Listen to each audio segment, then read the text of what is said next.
ቻናላችንን ላይክ፣ ሼር፣ ኮሜንት ያርጋችሁ ከሐሙድ ቲቪ ጋር ቤተሰብ ይሁኑ። እንኳን ለታላቁ የረመዳን ጾም በሰላም አደረሳችሁ። ውበትና ዘመናዊነትን እየተላበሰች በመጣችው ሜክሲኮ ከአፍሪካ ህብረት አጠገብ ነግደው የሚያተርፉባቸውን የንግድ ሱቆች ከአባይ ሆምስ ሪል ስቴት 12000 ካሬ ላይ ባረፈ ግዙፍ የመኖሪያ መንደራችን ውስጥ ከ12 ካሬ ጀምሮ ያለምንም ኮመን ኤሪያ የሚሸጣቸውን የንግድ ሱቆች ከ450 ሺህ ብር ቅድመ ክፍያ ጀምሮ እነሆ ብለናል። ምን ይሄ ብቻ! የመኖሪያ አፓርትመንቶቻችንን ከባለ 1 መኝታ እስከ ባለ 3 መኝታ ማለትም ከ78 ካሬ እስከ 158 ካሬ ከ770 ሺህ ብር ቅድመ ክፍያ እኛ ጋር ያገኛሉ። በመኖሪያ መንደራችን ውስጥ የአዋቂና የህፃናት የመዋኛ ገንዳ፣ የህፃናት መጫወቻ ስፍራ፣ ጂም እና ስፓ፣ ለደህንነቶ ሲሲቲቪ ካሜራ፣ የከርሰ ምድር ውሃ፣ ስታንድ ባይ ጄኔሬተር፣ በቂ ሊፍት እንዲሁም ሰፊ የመሰብሰቢያ አዳራሽና ሌሎችም ከወለድ ነፃ በሆነ የረጅም ጊዜ አከፋፈል እንዲሁም ጾሙን ምክንያት በማድረግ ከ10 እስከ 20% የሚደርስ ታላቅ ቅናሽ አድርገን እየጠበቅኑ ነው። ታዲያ ምን ይጠብቃሉ? በዚህ የማይደገም እድል ተጠቃሚ ለመሆን ከስር ባሉ ስልኮች ይደውሉልን። ረመዳን ሙባረክ። አባይ ሆምስ ሪል ስቴት። ጊዜው የአባይ ነው። የመጀመሪያው ሌሊት ነገ ነው ረመዳን ሲባል የመጀመሪያው ሌሊት ላይ ሱፊደት ሸያጢን አሉ ነብዩ ሰለላሁ ሸይጣኖች ይታሰራሉ። ወመረደቱል ጂን የጂና መፀኞች ይታሰራሉ። ወኹሊቀት አብዋቡ ናር የጀሃነም በሮች ይዘጋሉ። ፈለም ይፍታህ ሚንሃ ባቡን አንድም በር አይከፈትም። መቼ? በረመዳን ወር። ወፉቲሃት አብዋቡል ጀና የጀነት በሮች ይከፋፈታሉ። ፈለም ይግለቅ ሚንሃ ባቡን አንድም በር በረመዳን ላይ የጀነት በር አይዘጋም። ወዩናዲ ሙናዲን ተጣሪ ይጣራል። ያ ባጊየል ኸይሪ አንተ ኸይር ምትሻ መልካም ነገር ላይ ያለ አቅቢል ና ነው። አው ና ኸይር ላይ ያለ ና ኸይረኛ ወር አለ ናውን በደንብ ተቀመጥ። ሰደቃ ስታወጣ ነበር ጨምርበት። አቅቢል ይላል። ወያ ባጊየ ሸሪ አንተ ሸር ላይ ያለ መጥፎ ነገር ላይ ያለ ከዚህ ጉዳይ ተቆጠፍ። አቁም አክሲር ረመዳን ላይ ያለው ተው አቁም። ማጭበርበሩ ማታላሉን ዋሸቱን ሰዎችን አዛ ማድረጉን ጎረቤትን አዛ ማድረጉን እናት አባትን ማሰቃዩን ሚስትህን ማሰቃየት ባልሽን ማሰቃየት አቁሚ። ተቆጠቢ አክሲር ይላል። ወሊላሂ ኡተቃኡ ሚነናር አላህ ከጀሃነም እሳት ሁርም ያውጣቸዋሉ። ዛሊከ ኩሉ ለይላ ይህ ደግሞ በእያንዳንዱ ሌሊት ነው። ሱብሃንአላህ በእያንዳንዱ ሌሊት አላህ ባሪያዎችን ከጀሃነም እሳት ሁር ይላል። ረመዳን የለውጥ አጋጣሚ ነው።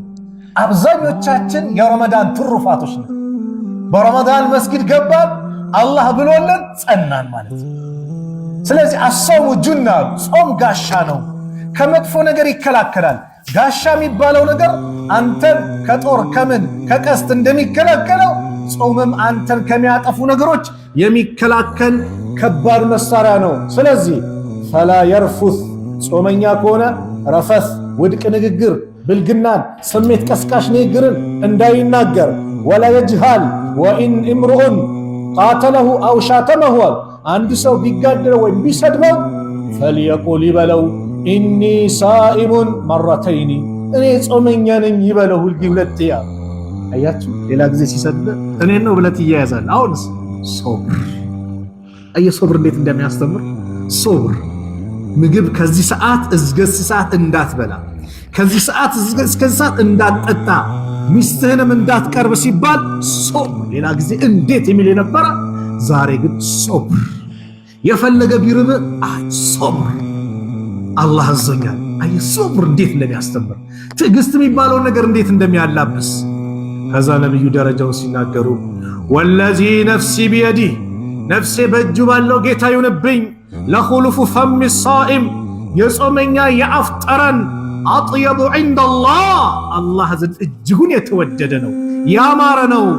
ሚን ሪሒል ሚስኪን ከሩህ ከሚስክ ሽታ ሚስክ የሚባለው ሽቶ በጣም ልዩ የሚያውድ ነው። ከዛ የበለጠ ሰዎች ዘንድ ሚስክ ሽቶ በጣም ይወደዳል አይደል? የጾመኛ የአፍ ጠረን ደግሞ በሰዎች ዘንድ የተጠላ ነው። አላህ ዘንድ ግን የጾመኛ የአፍ ጠረን ከሚስክ ሽቶ የበለጠ ያማረ ነው። ለምን? የትሩኩ ጣዓመሁ ወሸራበሁ ምግቡን ያቆማል፣ መጠጡን ያቆማል፣ ወሻህወተሁ ስሜቱንም ያቆማል። ሚን አጅሊ ለኔ ሲል አለ አላህ። አዎ አሰውሙ ሊ አል አስያሙ ሊ ጾም የኔ ነው። ወአና አጅዚ ብሂ እኔ ነኝ ምንዳውን የምመነደው። ወልሐሰነቱ ቢአሽሪ አምሳሊሃ ሐሰናው ደግሞ በአንዱ 10 እጥፍ ነው የሚያገኘው አለ። ጾም የኔ ነው አለ። መላእክቶች ይላሉ የዚህን ሐዲስ ሸርህ ሲያደርጉ ዑለማዎቹ መላእክቶች ጭምር ምን አያደርጉትም? ምንዳውን ደረጃውን መላእክቶች ጭምር አያውቁትም። ጾም የኔ ነው ብሏል። ጾም የኔ ነው ብሏል። ምንዳውን የሚያቆማል ነው አላህ ብቻ ነው። ለዚህ ነው ጾመኛ 2 ቦታ ላይ ይደሰታል አሉ። አንደኛው ኢዛ አፍጣረ ያፈጠረ ጊዜ ጾሙን በመሙላቱ ያንን 1 ቀን ጾም በመጨረሱ የአላህን ትእዛዝ በመጠበቁና ከረሃብ ከዋጥን ደግሞ ሲቋረጥ አንጀቱ ሲርስ እጅጉን ይደሰታል። ኢፍጣር ሰዓት ማስደሰት የለም አይደል? ሁለተኛውና ዋናው ደስታ ደግሞ አላህ ዘንድ ሲገናኝ ነገ የውመል ቂያማ እጅጉን ይደሰታል የጾሙን ምንዳ ሲያገኝ። ጾመኞች አላህ የተለየ በር አዘጋጀላቸው። ረያን የተባለ የጀነት በርን አላህ አዘጋጅቶላቸው። ረያን ጀነት ውስጥ 8 የጀነት በሮች አሉ። በሁሉም በር ሁሉም ይጠራል። የሰደቃ በር አለ፣ የጂሃድ በር አለ። የሰለላሁ ዐለይሂ ወሰለም ዛሬ ማን ነው የተቸገረን የረዳ ሰደቃ ያወጣ? አቡበከር እኔ አሉ። ዛሬ ማን ነው የጾመው አሉ። አቡበከር እኔ አሉ። ዛሬ ማን ነው የታመመን የጠየቀ? አቡበከር አሁንም እኔ ነኝ አሉ። ዛሬ ማን ነው ጀናዛን የሸኘው የቀበረው? አቡበከር እኔ ሲሉ 4 ነገር በአንድ ሰው ላይ አይሰባሰብም ጀነት የገባ ቢሆን እንጂ። ስለዚህ እኛ የምንጠቀምበት ረመዳን ላይ ኸይር ስራ፣ የታመመን መጠየቅ፣ የተቸገረ መርዳት፣ ቀብር ካለ ቀብር ላይ መሄድ ይበልጡን እንድናስታውስ ያደርገናል። ቀብር መዘየር፣ የሞቱ ሰዎችን እዛች ቦታ ላይ ስንቀብር እንደዚሁ አፈር ለብሶ ስንመለከት ነገም የኔ ተራ ነው፣ እዚህ ጉድጓድ ውስጥ ገባለው፣ አፈር ለብሳለው የሚለው እሳቤ ሲመጣ ይበልጥ ተቅዋ የሚባለው ነገር አላህን እንድንፈራ ወደ አላህ እንድንቀርብ ያደርግ። ይቃሉ ለሁ ረያን፣ ረያን ተብሎ ይጠራል። የድኹሉ ሚንሁ ሳኢሙነ የውመል ቂያማ፣ የቂያማ ቀን ጾመኞች ይገባሉ። ላ የድኹሉ ሚንሁ አሐዱን ገይሩሁም፣ ከነሱ ውጭ ማንም አይገባም። ዩቃሉ አይነ ሳኢሙን፣ የታላችሁ እናንተ ጾመኞች ተብሎ ሲጠራ ፈየቁሙን፣ ይቆማሉ። ላ የድኹሉ ሚንሁ አሐዱን ገይሩሁም፣ ከነሱ ውጭ አንድ የሚገባ የለም አሉ። ፈኢዛ ደኸሉ፣ እነሱ የገቡ ጊዜ ኡግሊቀ፣ በሩ ይዘጋል። ፈለም የድኹል ሚንሁ አሐዱን፣ ከነሱ ውጭ ማንም አይገባም። ብስራት ነው።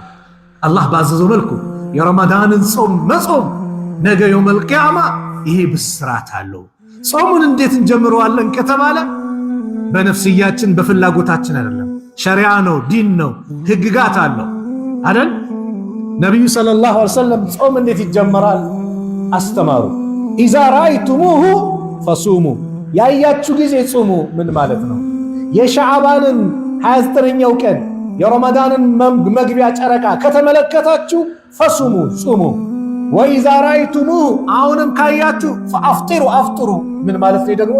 አሁንም የሸዋልን ጨረቃ ማለት ነው። ረመዳን 29 ሆኖ የሸዋል ጨረቃ ከወጣችሁ ዒድ ነው፣ ይሄን አድርጉ። ፈኢን ጉመ ዐለይኩም፣ በእናንተ ላይ ግን ከተሸፈነባችሁ ካላያችሁ ግን ፈቅድሩ ለሁ፣ ለሱ ቁጠሩ። አይ 30 ቀናት የሻዕባንን 30 ቀን ቁጠሩ ረመዳን ልትጀምሩ፣ ወይም የረመዳንን 30 ቀን ቁጠሩ ዒድን እንድታከብሩ። አያችሁ 30 ቀን 29 ቀን ወር ነው። ነቢዩ ሰለላሁ ዐለይሂ ወሰለም ከታሪክ ጋር እንማማሩ። አንድ ቀን ከቤተሰቦቻቸው ከሚስቶቻቸው ጋር እንዲህ በሆነ ነገር ተነሳና ለአንድ ወር ላልገባ አሉ ቤት።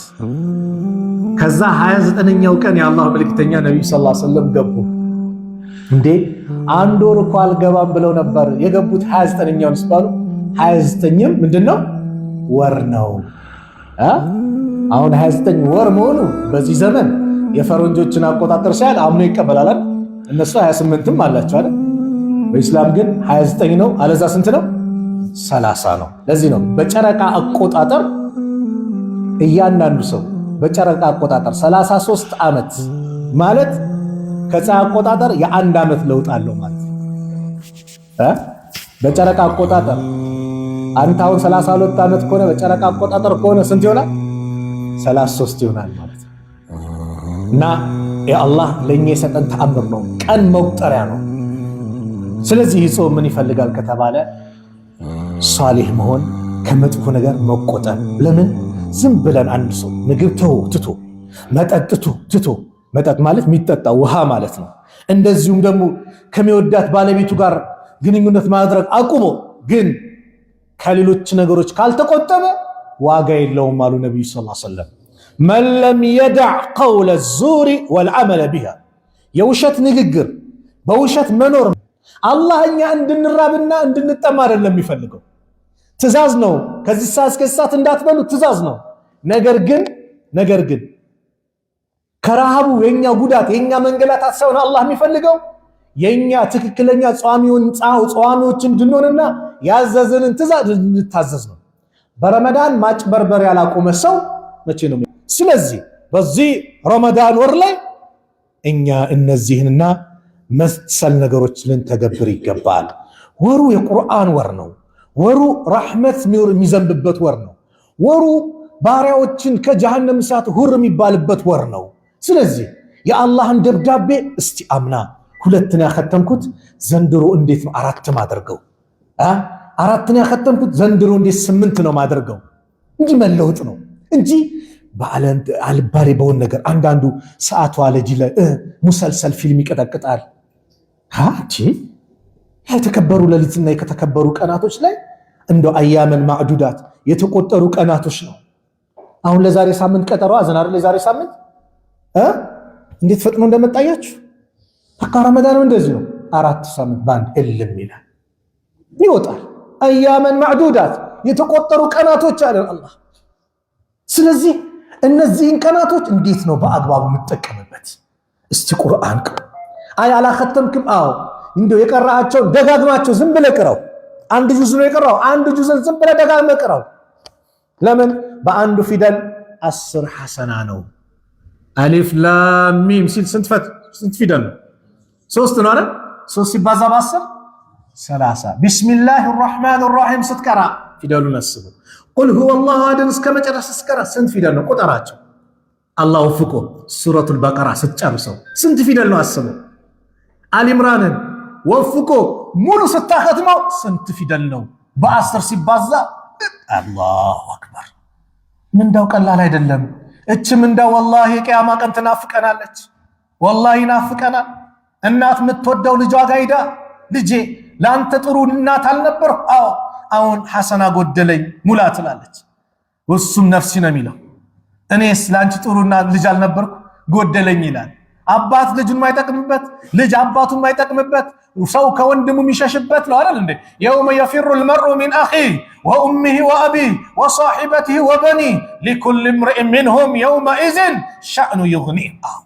ሁሉም ሰውየው ከወንድሙ ከሚስት ከልጆቹ ከእናት ከአባቱ የሚሸሽበት ቀን ነው። ነፍሲ ነፍሲ የሚባልበት ቀን ነው። ሲራጥ አለ። ያ ሲራጥን ላይ ሰው ሲያልፍ ነቢያቶች በአጠቃላይ ሰሊም ሰሊም ነው እንደው ነው ሰላም ሰላም በቃ ያ አላህ ነጃበል ነው።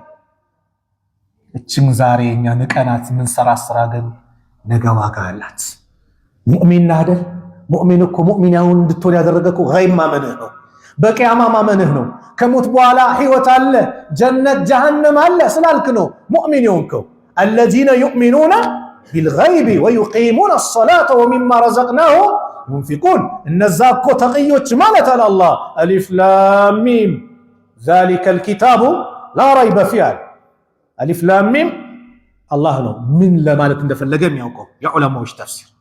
ذلك الكتاب ይህ መጽሐፍ ነው አለ ሁደን ሊልሙተቂን ላ ረይበ ፊህ ጥርጥር የሌለው ከአላህ መሆኑ። አዎ ብዙ ቁርአን አያዎችን ካያችሁ በምህፃረ ቃል የተጀመሩ ካያቸው ስለ ቁርአን ነው መልእክቱ። ለምን ከተባለ አንዳንድ ምክንያቶች ዑለማዎች የጠቀሱት ሙሽሪኩ ቁረይሽ በነብዩ ሰለላሁ ዐለይሂ ወሰለም ዘመን ቁርአን ሲቀራ ጩሁበት፣ አሸንፉት፣ እንዳይሰማ አድርጉ በሉ ይሎ በቃ ቁርአን በተቆራ ቁጥር የሆነ የሚመቱት ነገር ይመታሉ፣ ይጮዋሉ፣ ምን ይላሉ። ከዛ አላህ ይሄን ቁርአን አንቀስ ለነብዩ ሰጠ። አሊፍ ላም ሚም ሲባል ዛሬ ደግሞ መሐመድ ምን አወጣ ምን አመጣ በፊደላት ሲሉ ቀጥሎ ስለምንድን ነው ዛሊከል ኪታቡ ላ ረይበ ፊህ ሁደን ሊልሙተቂን ይህ መጽሐፍ ነው ከአላህ በኩል መሆኑ ምንም ጥርጥር የሌለው መዛነፍ መጋጨት መለያየት የሌለበት ከበስተፊቱም ከበስተኋላ ሁሉ ንጹህ የሆነ የአላህ ቃል የአላህ ቁርአን ነው ሁደን ሊልሙተቂን አላህን ለሚፈሩ መመሪያ ሲሆናል ማናቸው الذين يؤمنون بالغيب ويقيمون الصلاة ومما رزقناهم ينفقون እነዛ በገይብ በሩቅ ያመኑ አላህን አላየንም ግን እናምናለን ነብዩን አላየንም ግን እናምናለን ጀነትን አላየንም ግን እናምናለን ጀሃነምን አላየንም እናምናለን ከሞት በኋላ መቀስቀስን አላየንም ግን እናምናለን አዎ ከእንቅልፋችሁ እንደምትነሱት ከመቃብራችሁ ነገ ትነሳላችሁ አንዳንዱ አላየውም ለሚል ሰው ትንሽ ብቻ ትምርስቱ ቻይና ሄዶ ማቅ ሰው ቻይና ሲባል ሰምቷል አላየም ግን የለችም ብሎ ያምናል አለች ብሎ ያምናል ግን አላየም ማለት ወከዛሊክ እንደዚህ ነው ጥርጥር የለው ቀብር የሚባል ሀያት አለ ቀብር ውስጥ ሞቶ አይደለም የሚቀረው ኸይረኛ ከሆነ የሙሽራ እንቅልፍ ይተኛል አጫዋች አሉት መጥፎ ከሆነ ግን ስቃይ ነው ቀብር ውስጥ ጭምር ከቀብር ቅጣት አላህ ይጠብቃል ስለዚህ ለዛች ቀን ይጠቅመናል ምኑ ዛሬ የምናከናውነው የምንሰራው ስራ ለቂያማ ይጠቅመናል ለቂያማ ቀን ይጠቅመናልና እስቲ ኸይር ስራ ልጠቁማቸው አንደኛው ኸይር ስራ የ10 ቀን ጾም መጾም ትፈልጋለህ በአንድ ቀን ይፈልጋለህ እስቲ የሚፈልግ እጅ አውጡ በአንድ ቀን የ10 ቀን ጾም ሐራ አይፈልጉም ሌሎ እኔ እፈልጋለሁ እንደውም የ30 ፈልጋለሁ አፈልጉም እንዴ ቀላል ነገር ሐቂቃ ምንም ሳናካብድ 10 ወንድሞችህን አስፈጥር አንዳንድ ተምር ሰተም ሊሆን ይችላል ወላሂ ውሃ ኢላንዱ አቶለ ይዘመተ ይሁን ቀጥቅጥ ማለት ለምን ጾመኛን ያስፈጠረ ሰው አሉ ነብዩ ሰለላሁ ዐለይሂ ወሰለም ከጾመኛው አጅሩ ሳይቀነስ ላስፈጣሪው አጅር ይሆንለታል ብለዋል ምናልባት አንተ እኮ ቀን ሙሉ ቁርአን አልቀራህም ያስፈጠርከው ወንድምህ ግን ቀን ሙሉ ቁርአን ቀርቷል ከሱ አጅር ሳይቀነስ ላንተ አጅር ይጻፍልሃል ማስፈጠር አቅምህ ደግሞ ወፈር ያለ ደግሞ ማሻአላህ ምን ችግር አለ እስቲ ሳዩ አስቤዛውን ሙልት አርግላቸው አባት የሞተባቸውን የቲሞችን ሙልት አርግላቸው አላህ ይሞላልሃል ባል የሞተባትን አብሽሪ ብለ አስደስታት አባታችን ቢኖር እያሉ ልጆች ሊያዝኑ አይገባም ጎረቤቶቻችን እንመልከት አካባቢያችን እንመልከት አላህ ይሞላልሃል ወላሂ የወሩን አስቤዛ አስገባላቸው ካላሰብከው መንገድ አላህ ይተካልሃል ይሰጣል ግን እንደ አቅማችን 1 ኪሎ ተምርም ገዝታ መስኪን እየመጣ ያለ ካለ መንገድ ላይ ስጥ አስፈጥር አጅሩን ነው የምታገኘው ቀላል እኮ ነው والله እሽጓ ገዝተሃል አጠጣቸው ቀላል ነገር አይደለም ነገው መልቂያማ ምንዳው እጥፍ ድርብ ሆኖ ይመጣል ስለዚህ ማስፈጠር በእስላም ትልቅ ቦታ አለው እኛም ደግሞ ኢፍጣር ላይ እንቻኮል አንዳንድ ምስኪን አለ ረመዳንን ጾሞ አዛን እያለ እየሰማ እሱ ምን እንደሚመስለው አዛኑ አልቆ ተሰግዶ አብቅቶ ትንሽ ሰዓት መግፋት ረጅም ሰዓት መጾም ይሄ አይደለም ኢስላም በመመሪያ የምንጓዝበት እንጂ በስሜታችን የምንሄድበት አይደለም የአላህ መልእክተኛ ነብዩ ሰለላሁ ዐለይሂ ወሰለም አሉ ላ የዛሉ الناس بخير ነገር ከመሆን አይወገዱም ما عجلوا الفطر ፍጥርን ኢፍጣርን እስካቻኮሉ ድረስ ልክ ሙአዚኑ አላሁ አክበር ሲል እዛኔ ዱዓህን አድርገ ቀመስ ውሃም ከሆነ ከተቻለ በተምር ካልተቻለ በውሃ የመጡት ሐዲሶች በዚህ መጥተዋል ስለዚህ ኢፍጣርህን ማቻኮል ምንድነው ኸይር ነው ማዘግየት ደግሞ የሚወደደው ሰሁርን ነው ሱሁርን ማዘግየት ነው የሚወደደው ነብዩ ሰለላሁ ዐለይሂ ወሰለም በሱሁርና በአዛን መካከል ምን ያህል ጊዜ ነበር ሲባሉ 50 የቁርአን አንቀጽ የሚቀራበት ጊዜ ይላሉ ሰሃባ ሊቀርብ ሲል ነው የሚያፍጥ እኛስ በተለምዶ 9 ሰዓት ሱሁር እንበላለን ወይ 8 ሰዓት እንበላለን በዛው እንተኛለን ፈጅር የለም ጧት እንነሳለን ሱሁርን ማዘግየት የሚጠቅመው ምንድነው ፈጅር መስጊድ እንድትሄድ ያደርጋል ልክ ካፈጠርክ በላህ ጨረስክ ተቆመጠመጥክ አዛን ይላል ወልቅ ወደ መስጊድ መሄድ ነው። አለዛ ግን ቆይ ገና ነው 40 ደቂቃ ይቀራል ምናምን እያልክ ግን ትንካልክ የዛኔ ከጀመርከው ከባድ ነው ያ ሰዓት ከባድ ነው። ለዚህ ነው ከኢሻኛ ሰው በተለይ መግሪብ ሳይሰግድ ሰው የተኛ ሰው አለቀ። ለሊት 6 ሰዓት ሱቢው ሊነቃ ይችላል። ምን የለም መግሪብ የለም ኢሻ የለም። ስለዚህ እንዳፈጠርን ቀለል ነገር ማፍጠር ቀለል ያለ ነገር ማይከብደን ነገር ለምን ጾመኛ ሆነን ስለሆነን ለጨጓራም ለምን ቀለል ያለ ነገር ከዛስ ሩጫ ወደ መስጊድ ሱሁርን ሰላት እንደው ደብል ማለት ምንድነው? ዙሁር ሰግደ ዓስር ድረስ ምትቆይበት ዓስር ሰግደ መግሪብ ድረስ ምትቆይበት ለመግሪብ ሰግደ ኢፍጣር ቤት ላይ ቀምሰ መመለስ ተራይ ሰላትን መስገድ ሱጁድ ባበዛህ ቁጥር ደረጃ ከፍ ይላል። ለአላህ ዝቅ ባለን ቁጥር እኛ ከፍ እንላለን። ሸይጣን በአንድ ሱጁድ ነው ከጀነት የተባረረው። በአንድ ሱጁድ ባደረጉን ቁጥር ሸይጣን ይበሳጫል። የአደም ልጅ ሱጁድ ታዘዘ እሺ አለ ለሱ ጀነት አለው። እኔም ቢያልኩኝ ለኔ ግን እሳት አለኝ ይላል። ሱጁድ ባደረጉን ቁጥር እንደ ሸይጣን ይበሳጭል። ጠላት ነው ይበሳጭ። ወዳጅህ ደግሞ ማን ነው? አላህ። ለሱ ዝቅ ስትል አላህ ይደሰትብሃል። ለአላህ ዝቅ ያለ አላህ ከፍ ያደርገዋል። ስለዚህ ሰላታችንን ምንጠብቅበት በቃ አንዴ 10 ንፎርፍ ነበር። አው ረመዳን ላይ የለም። ስለዚህ ያ አላህ ይህ ሰላት የኔ የርዝቄ መክፈቻ፣ የውስጤ ደስታ፣ የፊቴ ብርሃን፣ የልቦናዬ መረጋጋያ ነውና እንደው አትንጠቀኝ፣ ሁሌ እንድጸና አድርገኝ ያ አላህ ብለን ዱዓ እናድርግ። ወዕቡድ ረበከ ሐታ ያእትየከል የቂን ነው። ጌታህን ሞት እስከሚመጣበት ጊዜ ድረስ ተገዛው ነው። ምቀኝነቱን ያልተወ ሰው መቼ ነው የሚመለሰው ታዲያ? ለምን? ቢያንስ የሚገፋፋው ሌላ አካል ነበር፣ ሸይጣን አይደል? ሸይጣን አልታሰረም? ይታሰራል እኮ